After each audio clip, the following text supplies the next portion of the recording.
I was always kind of masculine. I got to pick out the bikes I wanted and toys and stuff like that. And so I always kind of picked more male kind of things. The person I am never changed. I've always been, me.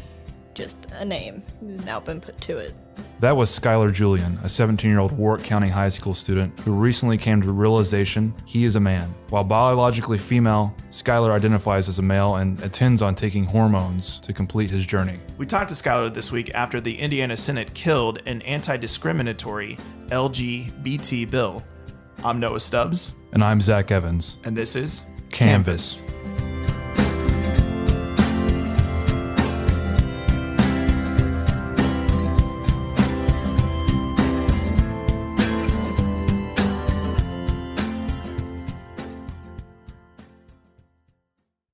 We have some clarifications before we start the interview. During the interview, Skylar talks about an experience he had at Tecumseh High School. We wanted to verify that information. Skylar claimed that he was not allowed to use the female or male restrooms and had to use the nurse's restroom at the high school. We reached out to Brad Schneider, the superintendent of Warrick County Schools. Schneider told us that the administration at Tecumseh met with Skylar and his parents, and they came to an agreement that Skylar could use the female restrooms because he's biologically female, but was not allowed to use the male restrooms. And as an alternative, could use the nurse's restroom if he wanted to. Skylar also talks about a job interview with a Boonville business. We actually edited out the business. We were unable to reach out to the local business. So that part, the name of the business is edited. Well, we're sitting here with Skylar Julian. Skylar is a 17-year-old student at Warrick Education Center. Thanks for joining us today, Skylar. Thank you for having me. So we wanted to bring you on because we're in the middle of this huge debate at the State House about civil rights, as it relates to the LGBTQ community. We want to talk with you about your experience. You are a transgendered male, right? Yes.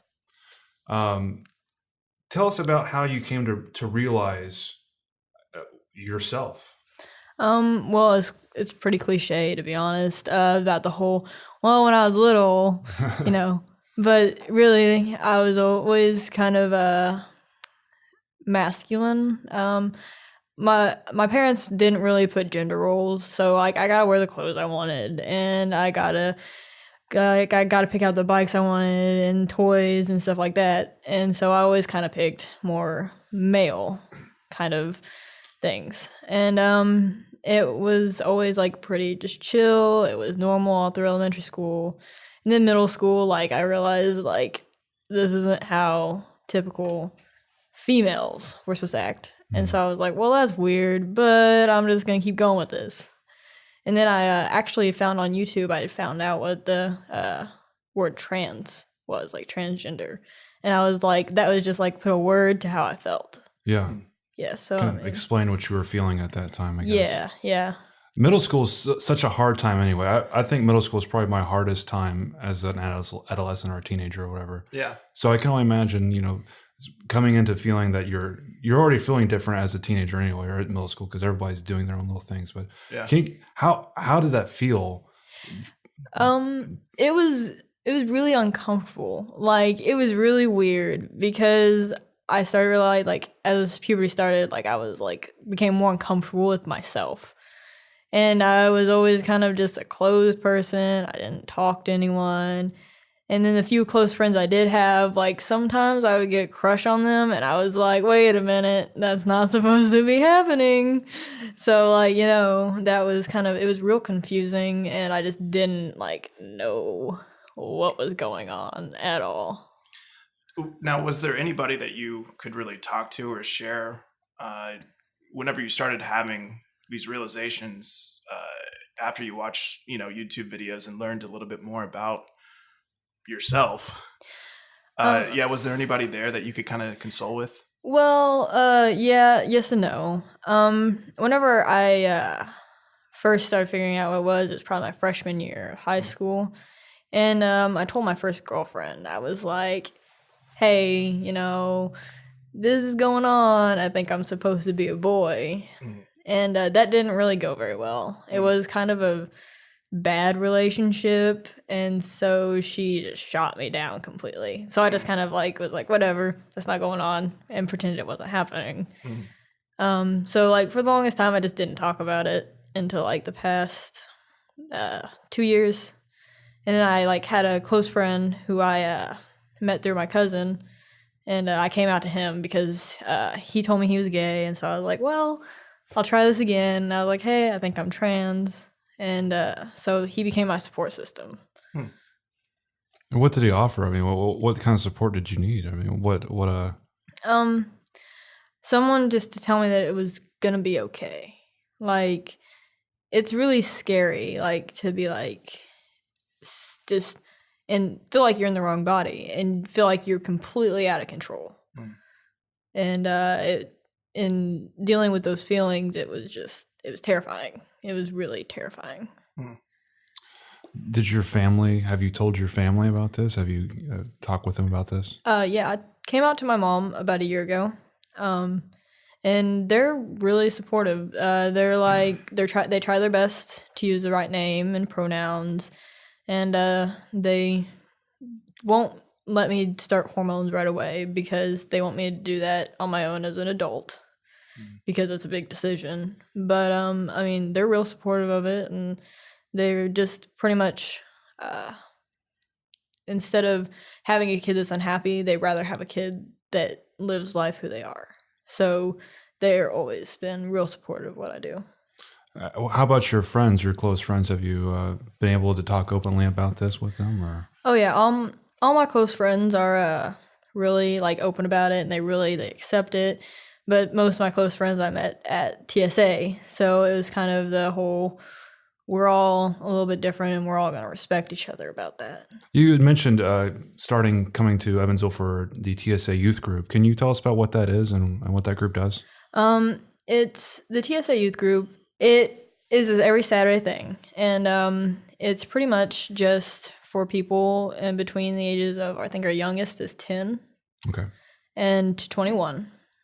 And it's really just a place to talk and hang out, and we talk about issues going on in the LGBT community, such as the bills being passed or discrimination, and we do a lot of fundraisers and just different things to kind of get it out there and make sure that people know there's a safe place if they feel like they need somewhere to go. Speaking of discrimination, have you met any adversity or discrimination within the community, at work, at school, anywhere like that? Definitely. Yeah. Definitely. Actually, my first job interview, it was at and it was in Boonville. Uh-huh. And so I don't know if y'all know Boonville, but it's real small. Yeah. Everyone's kind of real country. Yeah. And I went in there and I was like, I'm just going to tell them. I'm not going to work in a place where I'm going to be uncomfortable. Mm-hmm. So I was sitting down, the lady interviewed me, and she was like, all right, is there anything about you that you want me to know? And I was like, well, I use male pronouns and I go by a different name. And she just freaked out. Mm-hmm. She was like, well, why? Why would you do that? As if I had to explain myself to justify that I was male. Sure. And they didn't call me back. They didn't contact me again. Yeah. That was that. They freaked out, and it was done. And also, I went to Tecumseh for a while before I went to Warrick Education Center, and the bathrooms were a big issue. Okay. Because I wasn't allowed to use the male or female bathrooms, which I don't prefer to use female bathrooms. I wouldn't have used them in the first place, but sure. I had to use the nurse's restroom, which is Tecumseh set up in a 3-floor style. So the nurse was on the first floor, I was on the third floor. And I had teachers that would get mad at me because I was late because I had to go to the bathroom. So half the time I'd find myself sneaking around to use the restroom. Just to go into the men's restroom, I would leave in the middle of class and sneak around and look for a bathroom where there was no teachers around. And it was kind of ridiculous, to be honest. I mean, if you think about it, you know. Well, who told you had to use the nurse's restroom? The principal. I don't know. One of the principals. Any justification? Administration. Any justification for that? Did they say it would give you an actual reason? They said it was for my safety and to make sure other people didn't feel uncomfortable. Which neither of those should be a reason for which I cannot use the bathroom that I identify with. Did you ever feel unsafe? Did you ever think you would be targeted? Or? No, I didn't feel unsafe. Mainly because, you know, people really didn't say anything to me. And I had friends there, and I always went to the bathroom during a time where there wasn't a lot of people. It was always during class. Sure.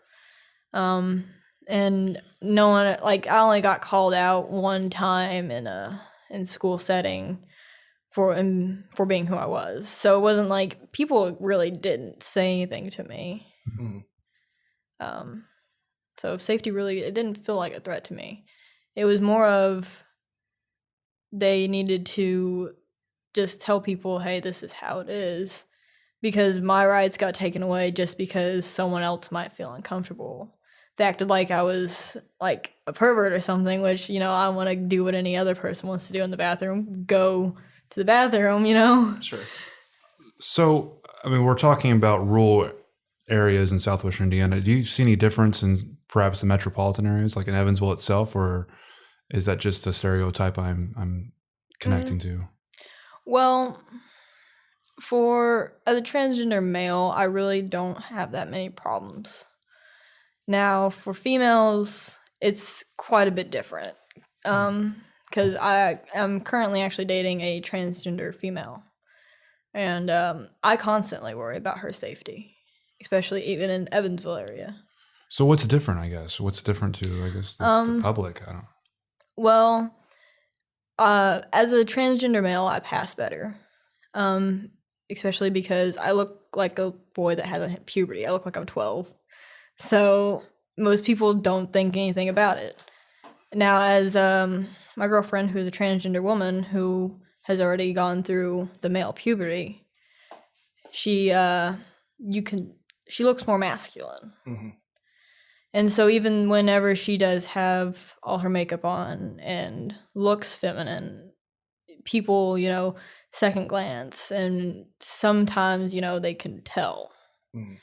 And so it's, for some reason, people find it more threatening whenever a genetically male person is identifying as female. You know, that's just I wonder why that is. Like, that's I don't understand why people would think that way. Yeah, I don't understand either. It's just kind of like lesbians tend not to get as much as gay men. You know, it's just, for some reason, you know, it's bothers people more. Sure. Yeah.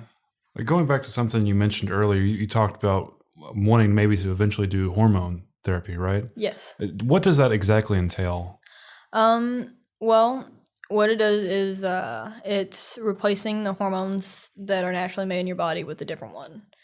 So currently, you have to have a letter from a doctor saying that physically you need the hormones, you know, for your own benefit. It's needed for your health. So basically, it's for your own safety. Because a lot of transgender people deal with a lot of body dysphoria, causing self-harm, suicide, and whatnot. And it replaces the hormones to give yourself the desired features. As for me, I'll be starting testosterone, giving me more masculine features, such as broader shoulders or facial hair and a deeper voice. Now, you're 17 and you're still growing physically. Do you have to wait until you're an adult in terms of your physicality to start the hormone process, or can you start it at any time? Doctors usually don't like to do it before you're 18. It also depends on where you are. Like around here, there's not that many experienced endocrinologists, which are the hormone doctors that do transitions. Okay. So they prefer you be above the age of 18 or sometimes 16 and up with parental consent. Okay. It also depends on, if you're done growing. Because, like, for me, I'm 17, and my doctor's already been like, you're not going to get any taller, so it's not any problem. Sure. Now, there's younger transgendered people who they don't like to start until they hit, like, 14, 15 in some areas. Around here, of course, there's not that many doctors that will do that. Yeah. Does it scare you thinking about going through a physical change like that? No, actually, it's extremely exciting. It's kind of like a second puberty, except this one's going to be right. Like, to be honest, I cried whenever I got my letter. Like, I got my letter, and it was like a big weight got lifted over my shoulders. What letter are you referring to? I'm sorry. The letter saying that I can start my hormones. I have a doctor, well, it's a psychologist, will give you a letter that says that you need them. And so I got my letter saying that I can start them whenever. And just, like, it's exciting. It really is, because it's like you can start being who you want to be. And you'll start liking yourself a little bit more. You're called Skylar now. You call yourself Skylar now, but you had a different birth name, right? What was that? Actually, I prefer not to answer that. Okay. Do you consider that person a separate person, or is that just an old you, or do you view it as like an old entity or something? That was always me, but just I didn't like the name. It was a name that was perceived extremely feminine, so I just decided to change it. But the person I am never changed. I've always been, me. Just a name now been put to it. How do you see yourself? Or how would you see yourself if you wouldn't have made that change?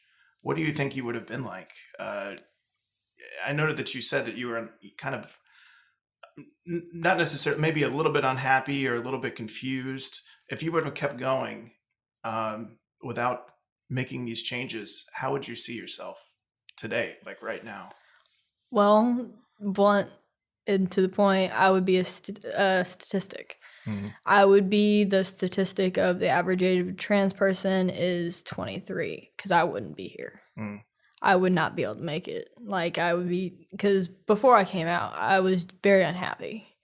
I had gone through, suicide attempts, suicidal thoughts. And if I did make it this far without being who I was, I don't think I would be the same person. I feel like I'd just be a shell. Yeah. Yeah, you had mentioned earlier that you kind of shut yourself off, or like were closed off a little bit. Yeah, I wouldn't be happy. I wouldn't be just a person. It just wouldn't be there. What would you say to somebody who might be having their own confused feelings? Maybe another teenager or adolescent sitting at home who could hear this. I don't know if we have teenagers who listen to the podcast, but what would you say to that person? Another cliche, it gets better, because I thought like that I'd never be able to be happy. And, 2 years ago, I told my best friend, that I was unhappy with who I was and that I was trans, but I didn't think I wanted to go through this. And, last week I got my letter and I called him and I was like, I'm here, I'm finally getting to do this. So it all comes in time, and, you will get where you want to be. You just have to work to get there and not give up. I didn't realize this letter had just came last week, so congratulations. Thank you. Congratulations. Yeah, it's fantastic. Yeah. Thanks for coming in, and it was a pleasure to talk to you, and good luck moving forward. Thank you. Thank you.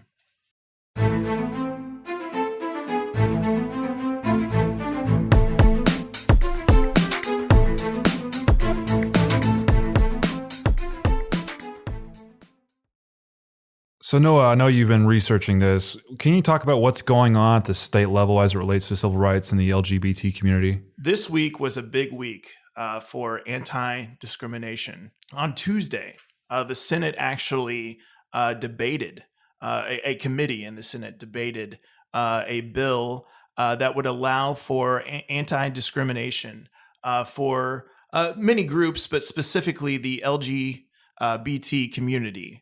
But we'll get into that in a little bit. First, I want to kind of talk about this issue locally. Well, locally, Noah, we have this city ordinance that offers a symbolic protection to the LGBT community. It gives the Human Relations Commission the power to investigate discrimination complaints on the basis of sexual orientation and gender identity. However, let's say somebody complains about a specific business.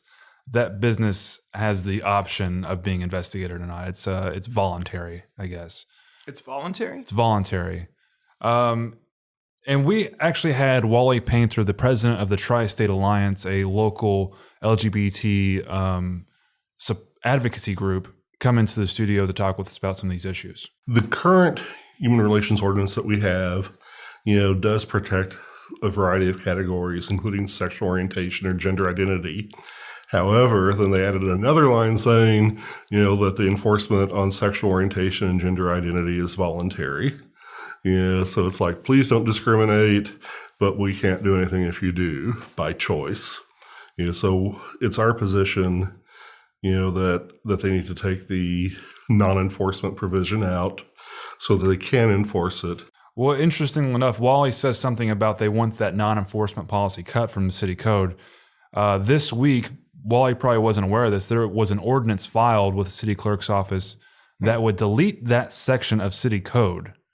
It's up for its first reading Monday. Well, for listeners, that would be February 8th, though it probably wouldn't be enacted if approved until late February, early March. So that was just a city ordinance. What is the county doing? Well, the county actually doesn't mention any of those, doesn't mention sexual orientation or gender identity, doesn't offer protections at all, even symbolic ones. So a person, as soon as they cross city limits, loses those protections if they go to, say, Darmstadt or any other part of the county that is not in city limits. Yeah, and we've got an election coming up, a county election coming up, right? Right. There's 2 of the 3 county commissioner seats up for grabs, and the commissioners would set this policy for the county. So with the majority of the seats up for debate, be interested to see how these candidates feel about offering these protections or what their opinion is. The Vanderbilt County Commissioners have not chosen to expand the ordinance so it doesn't cover all of Vanderbilt County outside the city limits. And they even left out 2 other categories. I think one of them is disabilities. So if you're disabled and you're in the city, you can file a discrimination complaint. If you're outside the city limits, but in the county, you can't. You have to go to Indianapolis to file the complaint. Among the county commissioner candidates, I've spoken to one candidate who I think is supportive. I have not spoken to all the other candidates yet because there's 2 of the 3 positions that will be up for election. I think at best, we'll go from 0 supporters to 1 supporter. But, we'll talk and we'll see how far we can get. So Noah, bringing this back to the state, is this bill dead in the water? It depends on who you ask. Republicans say yes. Democrats say no. But let's go back to where this all began, or at least where it escalated. At the beginning of this past week, okay. For those of our listeners who are listening to us on Monday this past week, the civil rights bill came up in committee. And that was around like Monday, Tuesday. You have 2 sides to this particular bill, 2 arguments. Those who are for the LGBT community are surprisingly activists, well, not surprisingly activists, but surprisingly business owners, big business. We're talking like Eli Lilly. Heavyweights. Business. Yes. That's an interesting dynamic, isn't it? I think so. I mean, business always rears its way into top level legislation, but I don't know. I don't follow state business news, but it seems like a surprising move. Why do you think big businesses are supporting this? Well, they want to send a strong message to the rest of the nation and to people that potentially would like to move to Indiana. no nonsense, we don't discriminate. We don't want you to think that we don't want to bring you in and then scare you with our or the lack of discrimination laws. Yeah. So those two groups are together, mixed in with some religious leaders as well. Religious leaders from all likes, from all types of faith and what have you. faith. Yeah. On the other side, it seems that there is a small group of religious fundamentalists, specifically Christian. I don't think that we've actually had any other faith come up and speak against this, actually. Interesting. I'm not sure about that. So that's not 100%, but I believe it's just a small group of Christians that are against this. Okay. You had people from both parties, from both sides that debated.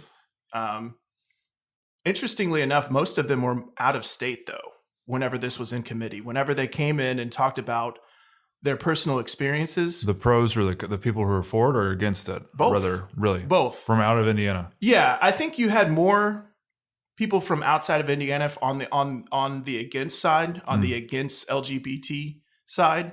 You did have more support within the state. Okay. But yeah, most of those people that were against it were small business owners from like Wyoming, or I'm not exactly sure where they were from, but they were all small business owners.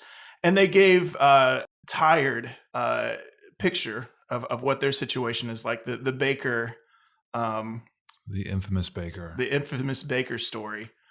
And so that's how it kind of played out in committee. Okay, so what happens after that? Well, it simply died midway through the week. The Senator David Long, who is the Senate Majority Leader, Senator David Long said members of both parties were just kind of at odds with each other. I think there were over 20 amendments to this particular bill. Everybody kind of wanted their own say in this bill. Sure. I think mostly what really kind of killed the bill is that I think a lot of legislators, I think a lot of people are still a little bit confused about the T and LGBT. And Senator David Long even said that. They said that they needed to go back and investigate the T a little bit more, the transgender community. But perhaps this is the community that needs these protections the most, it seems like, after talking to Skylar, after doing a little bit of research myself on the issue and just being conscious of what's been going on for the past year or so. But yeah, that's pretty much what's going on. They killed the bill. A day after, Democratic leaders of the State House came out, said that they wanted to keep the dialogue open. The State House, as most of us know, some of us might not, had a break. They will have a 2-day break. Right. Because they cram a lot in like 10 weeks time. Yeah. So. Yeah. But Democrats think that, we could maybe open this back up. I think it's doubtful. Senator David Long said, however, this bill is inevitable.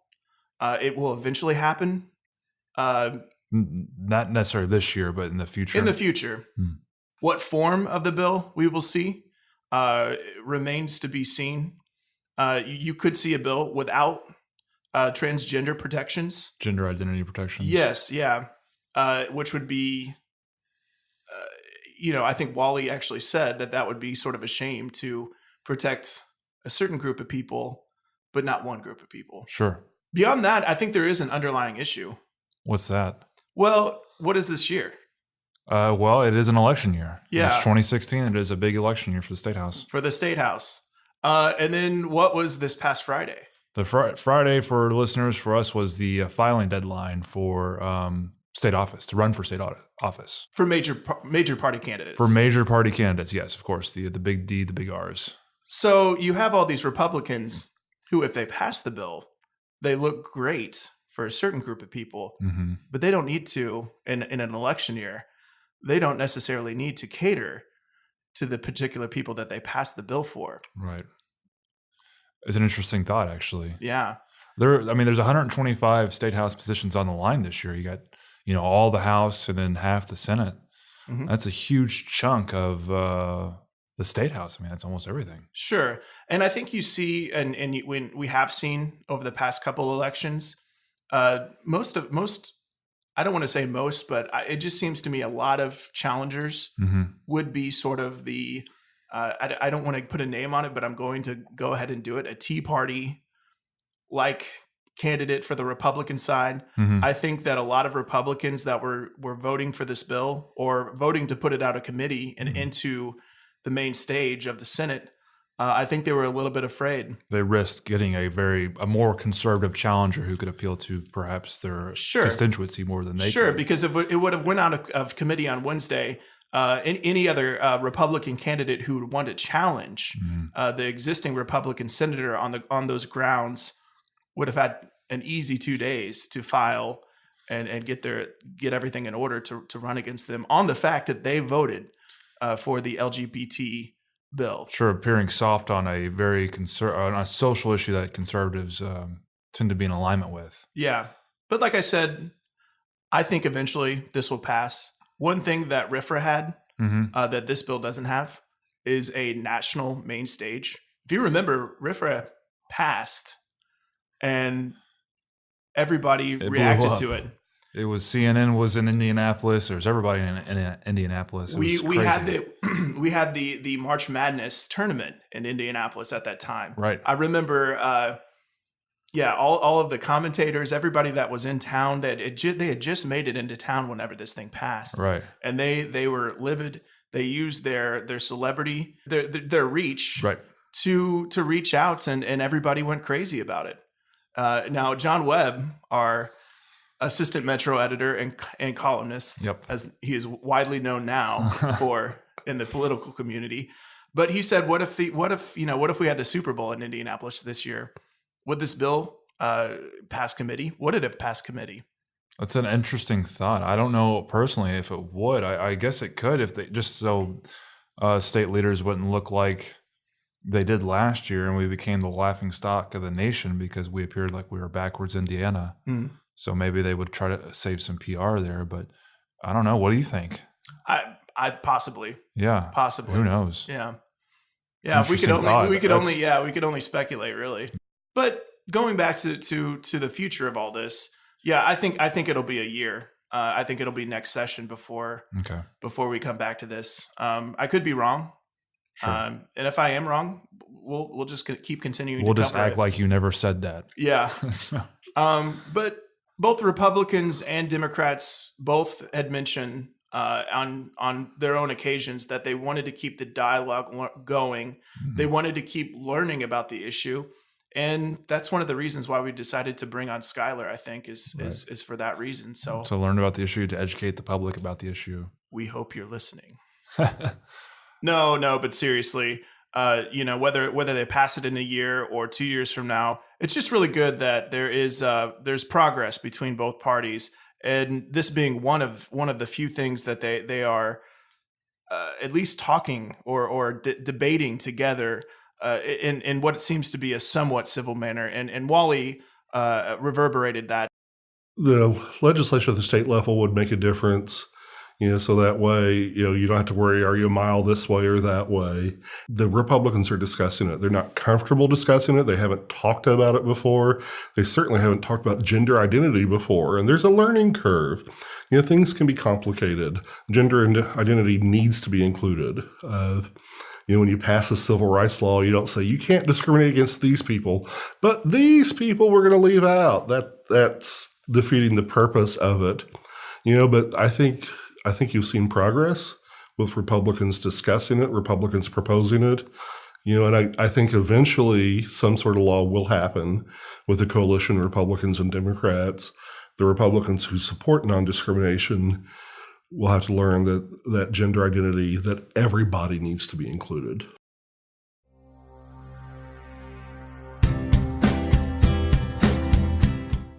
Canvas, the Courier and Press's news podcast, is produced by Noah Stubbs and Zach Evans.